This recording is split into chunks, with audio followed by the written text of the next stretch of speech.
TVT लेकर आया है मैट्रिक एग्जाम 2026 क्रैश कोर्स।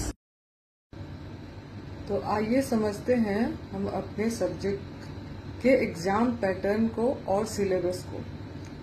तो इंग्लिश का एग्जाम होता है 100 मार्क्स का, जिसमें दो टाइप के क्वेश्चन होते हैं, ऑब्जेक्टिव 50 मार्क्स का और सब्जेक्टिव 50 मार्क्स का।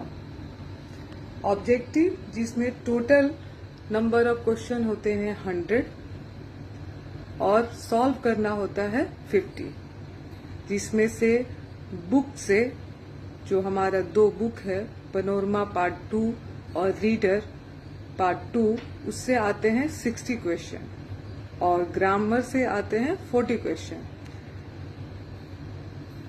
ग्रामर में ये सारे टॉपिक्स हैं जिनसे कि क्वेश्चन पूछे जाते हैं, जैसे articles, parts of speech, tense, voice, narration, modals, preposition, translation, antonyms, synonyms, spelling correction, subject verb agreement. तो ये हैं ग्रामर के टॉपिक्स। और सब्जेक्टिव में भी 50 मार्क्स का होता है, लेकिन बुक से इसमें सिर्फ आते हैं 10 मार्क्स के क्वेश्चन, जो कि होते हैं शॉर्ट क्वेश्चन आंसर, जो कि नंबर ऑफ क्वेश्चन होते हैं 10 और सॉल्व करना होता है 5। Each question takes 2 marks. सबसे पहला क्वेश्चन आता है पैसेज, अनसीन पैसेज, जो कि 4 पैसेज दिया होता है और उसमें से सॉल्व करना होता है 2। ये 7 मार्क्स का होता है, तो टोटल मार्क्स होता है 14। इसी तरह से अनसीन पोएम दिया होता है, जो कि क्वेश्चन का नंबर होता है 2 और उसमें से सॉल्व करना होता है 1, और इसका मार्क्स होता है 6 मार्क्स। शॉर्ट क्वेश्चन आंसर, जो कि मैं पहले ही बता चुकी हूँ, टोटल मार्क्स होता है 10 मार्क्स का।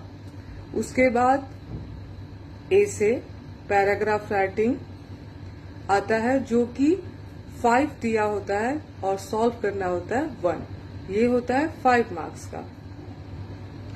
नेक्स्ट है letter, application, speech, notice, message and report writing. इन सारे टॉपिक्स में से कोई 3 टॉपिक्स हमें क्वेश्चन करने होते हैं और ईच क्वेश्चन कैरी 5 मार्क्स, तो टोटल मार्क्स होता है 15, और ये सारे सब्जेक्टिव का मार्क्स हो जाता है टोटल 50 मार्क्स।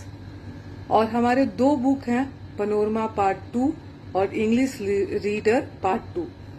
पैनोरमा में प्रोज और पोइट्री है, जो कि 8 चैप्टर प्रोज में है और 8 चैप्टर पोइट्री में है। टोटल 16 चैप्टर है। और इंग्लिश रीडर में 7 चैप्टर है, जो कि हमें 1 बाय 1 बहुत ही सिंपल वे में हम स्टोरी की तरह उसको समझेंगे और आगे बढ़ेंगे। 1 बाय 1 स्टोरी की तरह हम एक दिन सारे चैप्टर को 1 बाय 1 पढ़ेंगे और नेक्स्ट डे उसका ऑब्जेक्टिव सॉल्व करेंगे। सो इंग्लिश सब्जेक्ट जो है वो बहुत ही इजी है। अगर हम स्ट्रेटेजी के साथ अपने सिलेबस को समझ के एग्जाम की तैयारी करें, तो आप बाकी समय जो बुक्स पढ़ के, दूसरे सब्जेक्ट्स पढ़ के आप बोर हो जाते हो, तो थोड़ा सा समय अगर इंग्लिश को दोगे तो आप अच्छा मार्क्स स्कोर कर सकते हो।